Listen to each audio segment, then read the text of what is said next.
우리 옛 속담 중에 호랑이는 죽어서 가죽을 남기고 사람은 죽어서 이름을 남긴다는 말이 있습니다. 본능을 따라 사는 동물과 인간이 다른 것은 인간은 삶의 의미와 가치를 소중하게 여긴다는 것이죠. 내가 그의 이름을 불러주기 전에는 그는 다만 하나의 몸짓에 지나지 않았다. 내가 그의 이름을 불러주었을 때 그는 나에게로 와서 꽃이 되었다. 우리 한국 사람들이 참 좋아하는 애송시 가운데 하나인 김춘수 시인의 꽃이라는 시입니다. 우리들은 모두 무엇이 되고 싶다. 너는 나에게, 나는 너에게 잊혀지지 않는 하나의 눈짓이 되고 싶다. 참 아름다운 시죠. 이 김춘수 시인의 꽃이라고 하는 시가 잘 보여주듯이 우리 모두는 나라는 존재가 누군가에게 의미 있는 존재이기를 바라는 마음이 있습니다. 인생의 의미와 목적, 가치 이런 것들을 소중히 여기는 것이 인간이 동물과 다른 점이죠. 우리가 이 땅에서 진정 의미 있고 가치 있는 삶을 살기를 원한다면 먼저는 우리의 창조주 되시는 하나님과의 바른 관계가 세워져야 합니다. 왜냐하면 하나님께서 우리를 창조하실 때 분명한 의도와 목적을 가지고 우리를 창조하셨기 때문에 피조물의 영광이라고 하는 것은 창조하신 하나님의 목적에 부합한 삶을 사는 데 있기 때문입니다. 그러므로 우리가 살아갈 때 늘 스스로에게 던져야 될 질문은 지금 이 상황에서 하나님께서 원하시는 것은 무엇일까? 하나님의 요구, 하나님의 바램은 무엇일까? 삶 속에서 늘 이 질문을 던지면서 이 질문에 바른 답을 하며 살아가는 것이 진정 의미 있고 가치 있는 인생을 사는 것입니다. 우리는 우리가 가지고 있는 66권의 성경을 통해 하나님께서 진정 원하시고 바라시는 것이 무엇인지를 알 수 있습니다. 사랑하는 여러분, 회전하는 그림자도 없고 그 존재로서 완전하신 하나님께서 우리를 창조하신 목적과 이유는 무엇입니까? 하나님께서는요, 하나님 자신과 영원을 함께할 그런 존재로 우리를 창조하셨다는 것입니다. 그러니까 여러분, 우리가 살아가는 이 땅에서의 삶이라는 것은 사실 선별 과정인 거예요. 영원한 하나님 나라에서 영원토록 하나님과 함께할 수 있는 자인지 아닌지 이 선별하는 과정이 우리의 인생인 것입니다. 그래서 이 땅에서 어떻게 살아가는가를 근거로 우리의 영혼이 결정이 되는데, 그렇다면 누가, 어떤 사람이 그 하나님의 나라에 들어갈 수 있습니까? 돈으로도 못 가요 하나님 나라. 이 절 아세요? 힘으로도 못 가요. 또 벼슬로도 못 가요. 지식으로도 못 가요. 마음 착해도 못 가요. 어여뻐도 못 가요. 그렇다면 여러분, 그 나라는 어떻게 갈 수 있습니까? 거듭나면 가는 나라, 하나님 나라. 믿음으로 가는 나라, 하나님 나라. 맞습니까? 하나님 나라는 믿음으로 가는 나라입니다. 여러분, 여기서 믿음으로 간다는 말을 좀 쉽게 풀어서 설명을 드리면, 여러분, 우리가 하나님의 나라, 이 천국을 떠올릴 때 천국은 어떤 곳일까? 우리가 이제 여러 상상을 해보지 않습니까? 근데 사실 천국도 이 성경에서 천국에 대해서 자세하게 묘사하지 않고 있기 때문에 우리가 사실 잘 알 수는 없어요. 그러나 분명한 것은 우리가 이 천국을 이해할 때 천국이란 곳은 하나님과 바른 관계가 회복된 사람이 들어가는 곳이라는 거예요. 다시 말해서 천국을 하나님과의 관계 속에서 이해해야 한다는 것입니다. 그러니까 천국을 단지 아픔도 없고 슬픔도 없고 그저 행복 가득한 동산, 그런 정도로 생각하는 경우가 종종 있는데, 천국에서 우리 성도가 누리게 될 행복, 기쁨이란 것도 사실 하나님과의 관계로부터 주어지는 행복이라는 거예요. 그래서 우리가 하나님의 나라를 믿음으로 간다는 이 말을 하나님과의 관계적인 측면에서 이해를 해본다면, 하나님께서 누굴 천국으로 데려가시는가? 믿을 만한 사람과 영원한 관계를 맺으신다는 거예요. 예를 들면 여러분 그런 겁니다. 우리들도 어떤 사람과 친구가 되고 교제를 나눈다고 할 때, 여러분 사람과 사람의 관계에서 가장 중요한 게 뭘까요? 교제하고 친구가 되려면 가장 중요한 게 뭐예요? 신뢰죠, 신뢰. 믿음이 있어야 되는 거 아닙니까? 겉과 속이 다르고, 어제 한 말 다르고, 오늘 한 말 다르고, 그리고 도무지 믿음을 주지 못하는 사람과는 친구가 될 수 없고, 그런 사람과는 교제할 수 없습니다. 그런 의미에서 평생을 함께할 사람과의 결혼에 있어서도 사실 중요한 것은 먼저는 신뢰예요. 믿음이에요, 믿음. 어떤 이들은 사랑하니까 결혼을 한다고 말을 하지만, 다들 경험이 있으시잖아요. 청년 때의 사랑은 사랑이 아닙니다. 그렇잖아요. 단지 콩깍지가 씌어서 모든 것이 다 사랑스러워 보이고 그저 좋게 보였던 것 뿐이지, 이 콩깍지가 벗겨지고 나면 내가 왜 이 사람과 결혼을 했는가, 그런 후회를 하기 마련이죠. 제가 그렇다는 게 아니라 일반적으로 그렇다는 것입니다. 어떻든 콩깍지가 씌어서 결혼을 하든 사랑을 해서 결혼을 하든, 우리가 이 땅에서 평생을 함께할 사람을 두고 고민할 때도 적어도 이 남자, 이 여자가 참 진실하고 성실하다, 그래도 처자식 굶기진 않겠다 라던가, 외모나 여러 가지가 부족하다 하더라도 적어도 바람은 피지 않겠구나, 그런 정도의 믿음이라도 있어야 결혼을 결정하는 거 아닙니까? 그러니까 관계에 있어서 이 신뢰, 믿음이 중요하다는 거예요. 하나님께서도 마찬가지. 영혼을 함께할 존재인데 어떤 사람과 함께 하시겠습니까? 신뢰가 되는 사람, 믿을 만한 사람. 그래서 이 땅에서 정말 주님을 신실하게 믿고 따르는 그런 믿을 만한 자를 구원하셔서 하나님 백성 삼으시고, 그런 신실한 자를 영혼을 함께할 자로 여기셔서 그 하나님의 나라로 이끌어 가신다는 것입니다. 그래서 오고 온 세대 가운데, 전 인류의 역사 가운데 우리 하나님의 지대한 관심이 뭐냐 하면, 신실하게 주님을 믿고 따르는 그런 믿음의 사람을 찾고 계시고, 바로 이러한 구속사역에 온 관심을 하나님은 갖고 계시다는 거예요. 그래서 우리가 가지고 있는 66권의 성경은 다른 걸 보여주는 것이 아니라 하나님의 구원의 이야기, 하나님께서 어떻게 자기 백성을 부르시고 구원하시는가에 대해서 기록한 책이 바로 이 성경입니다. 이 하나님의 원대한 구원의 이야기는 물론 창세전에 있었던 하나님의 예정하심까지 거슬러 올라가지만, 이 구원의 이야기가 본격화돼서 드러난 시점이 창세기 12장의 이야기입니다. 우상의 도시였던 갈대아 우르에서 아브라함을 부르신 이야기로부터 이 구원의 이야기가 시작됩니다. 하나님께서는 아브라함과 아주 특별한 관계를 맺고자 하셨습니다. 그래서 큰 복을 주시겠다고 약속하시면서 아브라함에게 명령을 하시죠. 창세기 12장 1절 말씀 우리 화면 보시고 같이 읽어보겠습니다. 시작. 여호와께서 아브라함에게 이르시되 너는 너의 고향과 친척과 아버지의 집을 떠나 내가 내게 보여줄 땅으로 가라. 아멘. 이 하나님의 부르심에 아브라함은 과감한 순종을 합니다. 오늘 본문의 말씀에서는 이 하나님의 부르심에 순종한 아브라함의 믿음을 주목하고 있는데요, 오늘 말씀 8절의 말씀을 같이 한번 읽어보겠습니다. 시작. 믿음으로 아브라함은 부르심을 받았을 때에 순종하여 장래의 유업으로 받을 땅에 나아갈새 갈 바를 알지 못하고 나아갔으며. 아멘. 어디로 가야 되는지, 어디로 인도해 가시는지 알지 못하지만 하나님의 부르심이었기에 믿음으로 아브라함은 순종하였다 말씀합니다. 하나님의 열심이라는 책이 있습니다.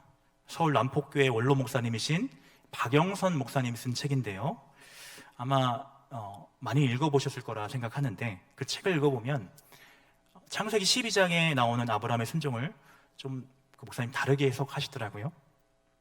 박영선 목사님에 의하면 이때 아브라함의 순종은 그렇게 대단한 믿음에서 비롯된 순종이 아니라 상황에 이끌려 어쩔 수 없이 행했던 순종이다, 그렇게 해석하시는 것을 보면서 물론 어떤 의도에서 그런 말씀을 하셨는지는 이해가 가요.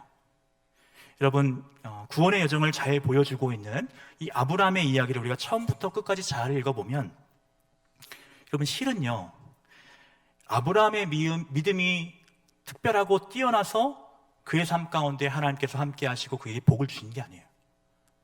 그의 삶을 잘 들여다보면 하나님의 특별하신 은혜가 있는 거예요. 아브라함이 찾은 게 아니라 하나님이 찾아오십니다. 계속 찾아오십니다. 하나님의 특별하신 은혜가 있었고, 그 특별한 은혜로 말미암아 아브라함의 믿음이 자라서 자신의 아들까지도 제물로 바칠 수 있었던 그런 위대한 믿음의 사람로까지 성화되었다는 것이 아브라함의 이야기가 우리에게 보여주는 내용입니다. 그러니까 분명 아브라함, 이삭, 야곱, 이 창세기에 나온 족장들의 이야기를 잘 읽어보면 그들에게 구원받을 만한 자격, 그런 믿음이 있어서 저들을 하나님께서 구원하신 게 아니라 그 위대한 믿음의 조상 아브라함조차 정말 불가항력적인 은혜, 그 하나님의 열심히 이들을 믿음의 사람으로 빚으시고 세워가시더라 하는 거예요. 그러니까 제 말은 아브라함이 처음 이 창세기 12장 하나님의 명령을 받았을 때 아브라함에게 하나님에 대한 어떤 분명한 확신이 있었던 것은 분명 아니에요. 왜냐하면 아브라함 시대는요, 성경이 한 페이지도 기록되지 않았던 시대입니다. 그리고 교회가 있었던 것도 아니고 신학교가 있었던 것도 아니에요. 그러니 하나님에 대해서 그가 무엇을 어떻게 알았겠습니까? 이런 의미에서 그의 순종이 아주 분명한 확신을 갖고 순종한 것은 아니라는 의미에서 아브라함의 믿음이 그렇게 대단한 것은 아니야, 이렇게 말을 하는 거라면 그것은 맞습니다.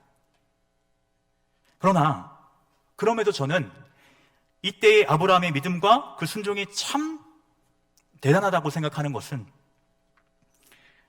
기왕에 이렇게 됐으니 못 먹어도 고, 뭐 그런 차원에서 순종을 했든 어떻든 그건 잘 모르겠지만 어찌되었든 아브라함의 순종은 하나님께 인생을 건 순종이었다는 거예요. 본토 친척 아비 집을 떠나라 하신 이 하나님의 명령은 삶의 모든 것, 존재의 근간이었던 모든 삶의 기반을 버리고 나를 따르라 하신 명령이었습니다. 그리고 오늘 본문의 말씀처럼 갈 바를 알지 못하고 나아갔다 하는 것은 어떠한 보장도 없이 나아갔다는 거예요. 그 말인즉슨 아브라함에게 어느 정도의 믿음이 있었는지는 모르겠지만 긁지 않은 이 복권이 혹 꽝이라 할지라도 그럼에도 그 길을 택한 것이기에 인생을 건 순종이었다, 이렇게 말씀을 드리는 거예요. 그리고 그의 선택이 상황에 의해서 어쩔 수 없이 결정한 선택이 아니라 인생을 건 비장한 결정이고 선택이었음이 분명한 것은 오늘 말씀 15절인데요 15절의 말씀을 같이 한번 읽어보겠습니다. 시작. 그들이 나온 바 본향을 생각하였더라면 돌아갈 기회가 있었으려니와. 이 말은 아브라함이 나온 바 본향, 떠나온 본향에 대해서 조금의 미련이라도 있었다면 돌아갈 수 있는 기회가 있었는데 아브라함은 그렇게 하지 않았다는 거예요. 여러분, 우리가 타지에서 오래 생활을 하다 보면 고향이 참 그립잖아요. 그래서 우리 같으면 저 같으면 추억 삼아서라도 한 번쯤은 가볼 법한데 아브라함은 그렇게 하지 않았어요. 우리가 아브라함의 얘기를 쭉 읽어보면 아브라함이 적어도 한 번은 고향 땅에 가볼 절호의 기회가 있었습니다. 그때가 언제입니까?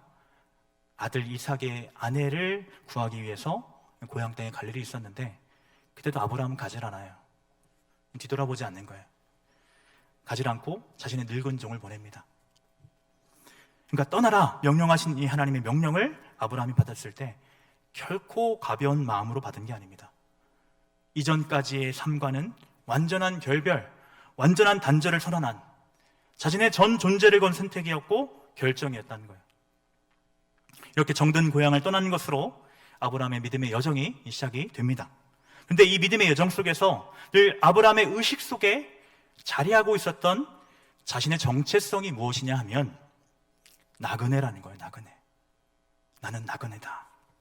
오늘 말씀 13절 말씀 같이 읽어보겠습니다. 시작. 이 사람들은 다 믿음을 따라 죽었으며 약속을 받지 못하였을 때 그것들을 멀리서 보고 환영하며 또 땅에서는 외국인과 나그네임을 증언하였으니. 아멘. 여기서 말한 이 사람들이란 9절에 나오는 세 사람을 말합니다. 아브라함과 이삭과 야곱, 이 세 족장을 말하는데요, 이들은 이 땅에서 자신들이 외국인과 나그네라는 사실을 늘 잊지 않았다는 거예요. 이 말씀처럼 우리가 창세기 23장 4절의 말씀을 보면 아브라함은 자신을 소개할 때 나그네라고 소개합니다. 뿐만 아니라 창세기 47장의 말씀을 읽어보면 야곱도, 아브라함의 혼자인 야곱도 자신의 인생을 회고할 때 내가 나그네 인생을 살았다고 고백을 합니다. 물론 야곱의 아버지 또 아브라함의 아들이었던 이삭도 나그네였습니다. 이삭은 네겝 지역을 옮겨 다니던 나그네였습니다. 아버지 아브라함에게 물려받은 땅 가나안에 오래 살지 못하고 블레셋 사람들이 살던 그라리에 이주해서 살았던 나그네였습니다. 그럼 뿐만 아니라 출애굽의 위대한 지도자였던 모세도 자기의 정체성을 나그네라고 표현하는 거예요. 그래서 그는 이 미디안 광야에서 도망자 신세로 살아갈 때 아들을 낳았죠. 그 아들의 이름을 게르솜이라고 지었는데 그 게르솜이라는 단어의 뜻이 뭐냐 하면 내가 타국에서 나그네가 되었다라는 거예요. 더 나아가 출애굽기는 이스라엘 민족 전체를 나그네로 표현합니다. 출애굽기 22장 21절입니다. 너는 이방 나그네를 압제하지 말며 그들을 학대하지 말라. 너희도 애굽 땅에서 나그네였습니다. 아멘. 또 성경은요, 늘 나그네를 잘 대접하라고 명령을 하시는데 왜냐하면 그 나그네가 바로 자신들이기 때문이라는 거예요. 여러분, 뿐만 아니라 다윗 아시죠? 그 큰 성에서 부유한 삶을 살았던 다윗조차도 자신을 나그네란 정체성을 갖고 살았다는 거예요. 역대상 29장 15절 말씀인데요, 다윗이 이런 고백을 했습니다. 같이 읽어보겠습니다. 시작. 우리는 우리 조상들과 같이 주님 앞에서 이방 나그네와 거류민들이라. 세상에 있는 날이 그림자 같아서 희망이 없나이다. 아멘. 다윗조차 늘 자신은 나그네라는 사실을 잊지 않고 살았다는 거예요. 오늘 우리가 함께 읽은 히브리서 11장은 소위 믿음장이라고 불리는 그런 말씀입니다. 본 장에서는 세상이 감당하지 못하는 큰 믿음의 사람을 여러 소개하는데 히브리서 기자는 이들이 모두 나그네였다고 말을 합니다. 이 나그네라고 하는 정체성은 여러분 구약 시대의 사람들만 가지고 있었던 정체성은 아닙니다. 그 사도 베드로가 쓴 베드로전서 1장의 말씀을 보면 편지가 이렇게 시작됩니다. 베드로전서 1장 1절인데요, 같이 한번 읽어보겠습니다. 예수 그리스도의 사도 베드로는 본도, 갈라디아, 갑바도기아, 아시아와 비두니아에 흩어진 나그네. 여러분, 이와 같은 맥락에서 사도 바울도 빌립보서에서 그런 말씀했죠. 우리의 시민권은 어디 있다는 거예요? 이 땅에 있는 것이 아니라 저 하늘에 있다 말씀하십니다. 이 땅에서의 우리 믿는 자의 삶은 나그네 삶이라는 거예요. 이처럼 아브라함에서 시작된 나그네의 역사는 초대교회까지 이어지고 있는 것입니다. 성경에 나오는 모든 신앙인들의 공통점은 그들이 모두 나그네라고 한 정체성을 갖고 이 땅을 살았다는 거예요. 성도인 우리가 이 땅을 살아갈 때 늘 잊어서는 안 되는 우리의 신앙의 정체성은 바로 이 나그네라는 것입니다. 우리가 회복해야 될 영성 또한 이 나그네 영성이라는 거예요. 몰라 우리는 물질 만능주의를 시대를 살아갑니다. 돈이면 무엇이든지 다 되고 다 이룰 수 있다는 착각 속에서 이 시대를 살아갑니다. 이러한 시대적 흐름 속에서 세속의 영향을 받아 우리가 그동안 잃어버렸던 우리의 정체성은 나그네라는 거예요. 그렇다면 우리가 다시금 회복해야 될 나그네의 삶, 이 나그네의 영성은 무엇일까? 세 가지만 말씀을 드리면, 먼저 말씀드릴 것은 나그네의 정체성을 가진 사람은요, 이 땅에 큰 미련을 두지 않는다는 것입니다. 사실 우리가 이 땅에서 받게 되는 가장 큰 복은 예수를 믿어 영생을 선물로 얻는 것입니다. 맞습니까? 그러나 우리 모두는 그것으로 만족해야 하지 않아요. 이 내세의 약속과 함께 이 땅에서도 잘 되기를, 많은 물질의 축복을 받아 누리는 삶을 살기를 모두가 원합니다. 그러나 그 모두에게 허용하시는 건 아니더라고요. 그래도 실제로 예수 믿고 이 땅에서 물질의 축복까지 받아서 누리는 그런 삶을 사는 분들도 참 많이 계십니다.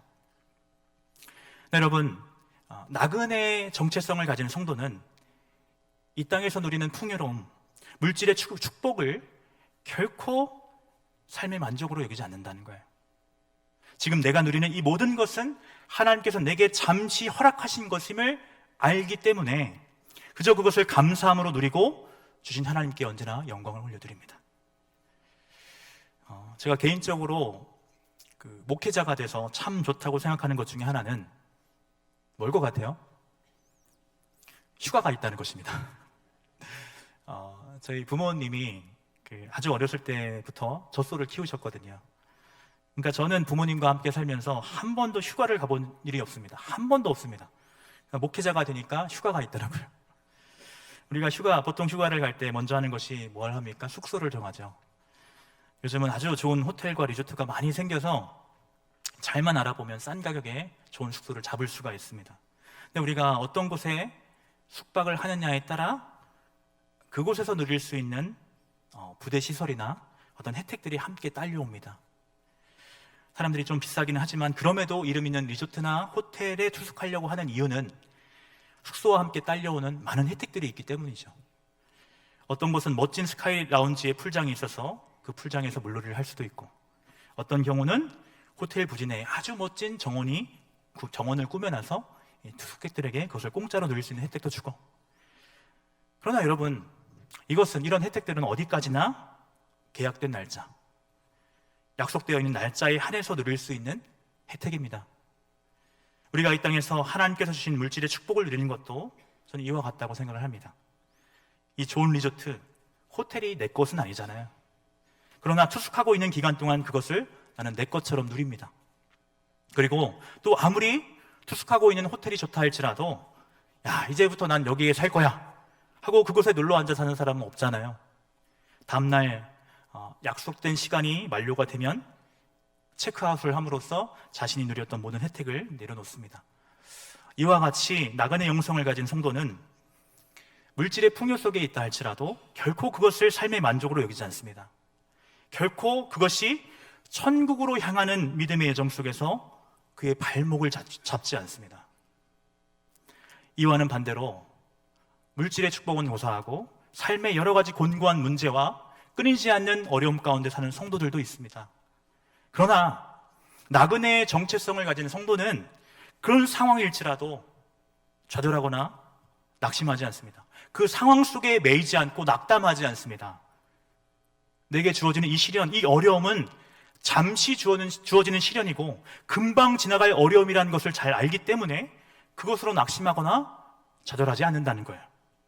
오히려 그 상황 속에서 나그네의 정체성을 가진 성도는 그 어려움조차 즐길 줄 압니다. 그래서 나그네 정체성을 가진 성도는 최고로 좋은 것들을 이 땅에서 누린다 할지라도 결코 그것으로 만족해야 하지 않아요. 반대로 아주 극심한 빈곤에 있다 할지라도 그로 인해 좌절하지 않습니다.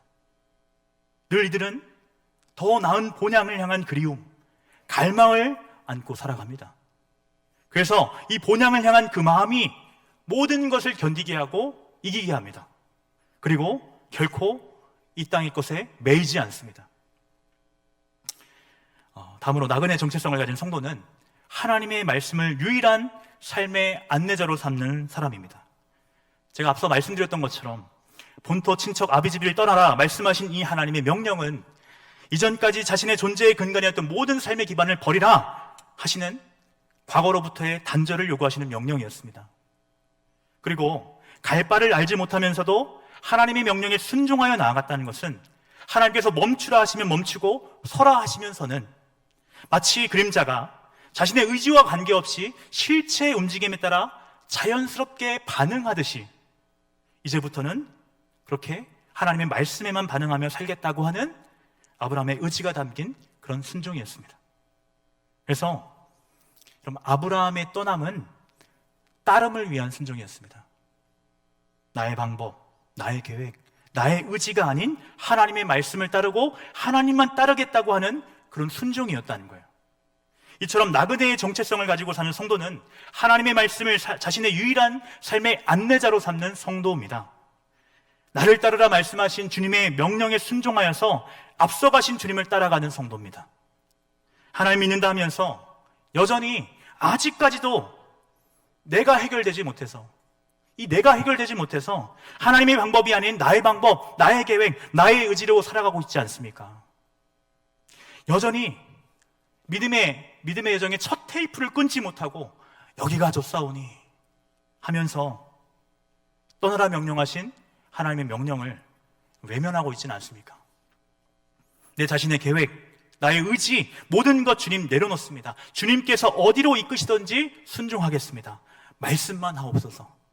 여러분, 이렇게 하나님의 선하심을 온전히 신뢰함으로 무엇을 말씀하시든 그 말씀을 자신의 삶의 안내자로 삼아 순종하는 자에게 하나님은 뭘 주실까요? 복을 주셔요. 확실하게 복을 주셔요.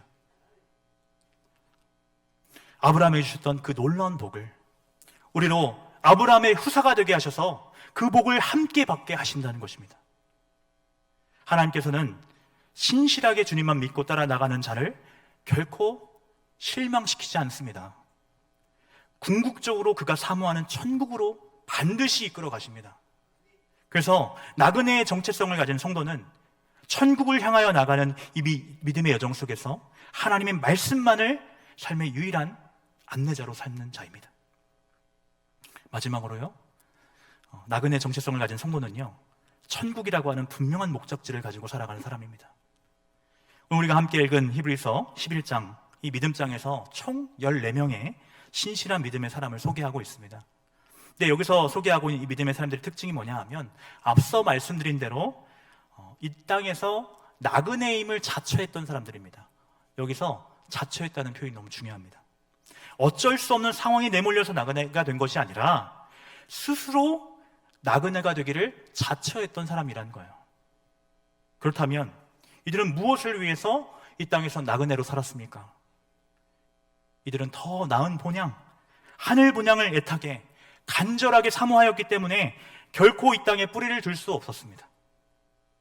보이는 이 세계가 전부가 아니라 비록 눈에 보이지는 않지만 보이지 않는 그 나라를 믿음으로 바라보고 사모했던, 그래서 결코 이 땅에 소망을 두거나 미련을 주지 않았던, 보이지 않는 저 천국을 인생의 목적지로 삼고 한 걸음 한 걸음 믿음의 여정을 걸어나갔던 그런 사람들이었다는 거예요.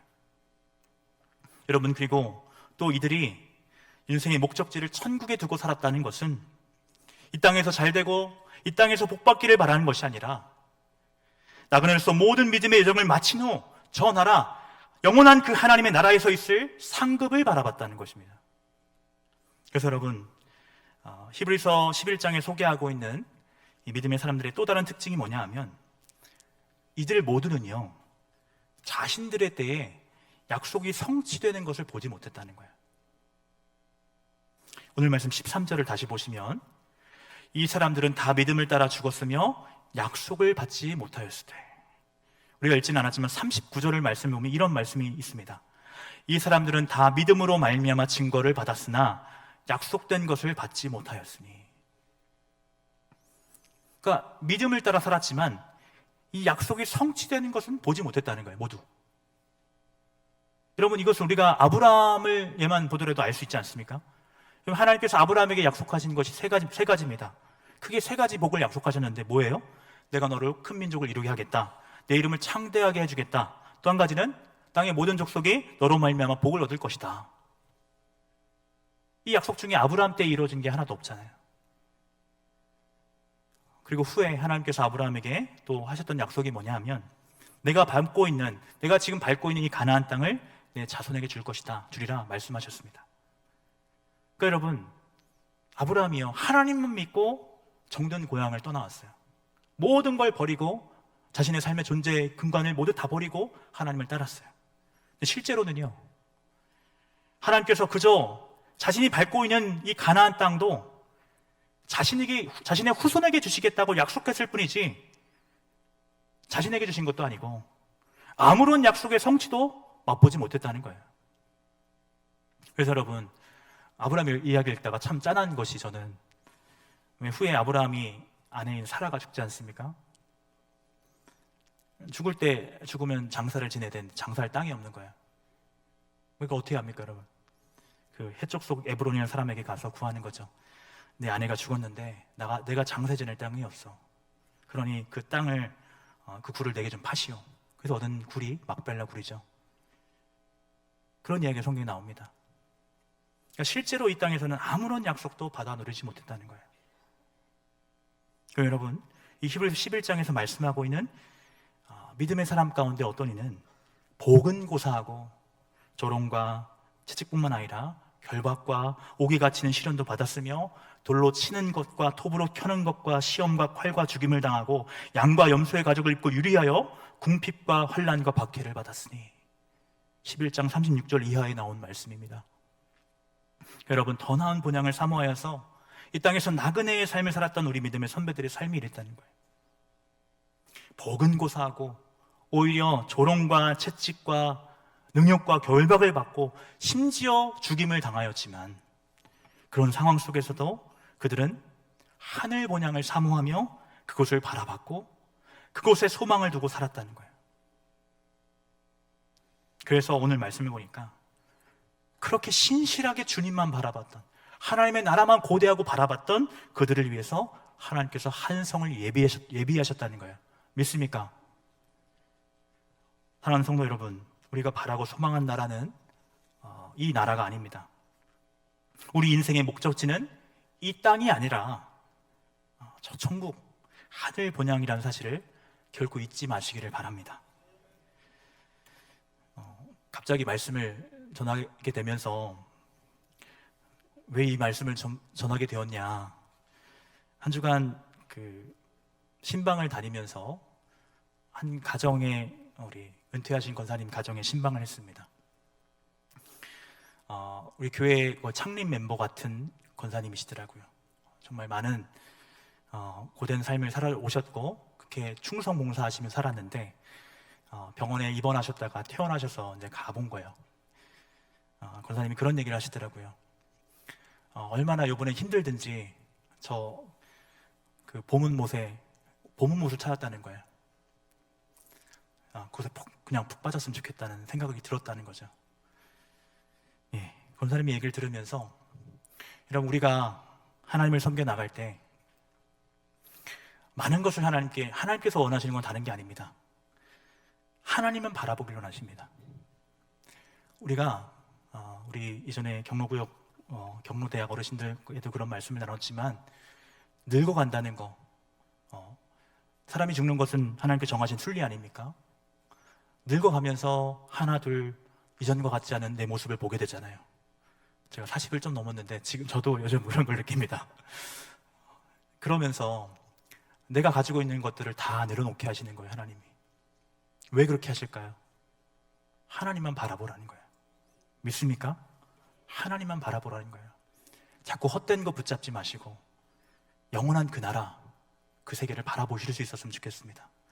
여러분, 영원이란 개념이 잘 들어오십니까? 이해가 되십니까? 영원한 나라라는 거예요. 그 약속을, 그곳을 하나님께서 약속하고 있다는 거예요. 이 땅의 삶이 비록 험난하고 힘들다 할지라도 그 나라를 바라볼 때마다 다시금 힘을 얻고 믿음의 삶을 힘차게 나아갈 수 있는 저 우리 성도님 다 되시기를 바랍니다. 오늘 주신 말씀 붙잡고 1분간 함께 기도하겠습니다.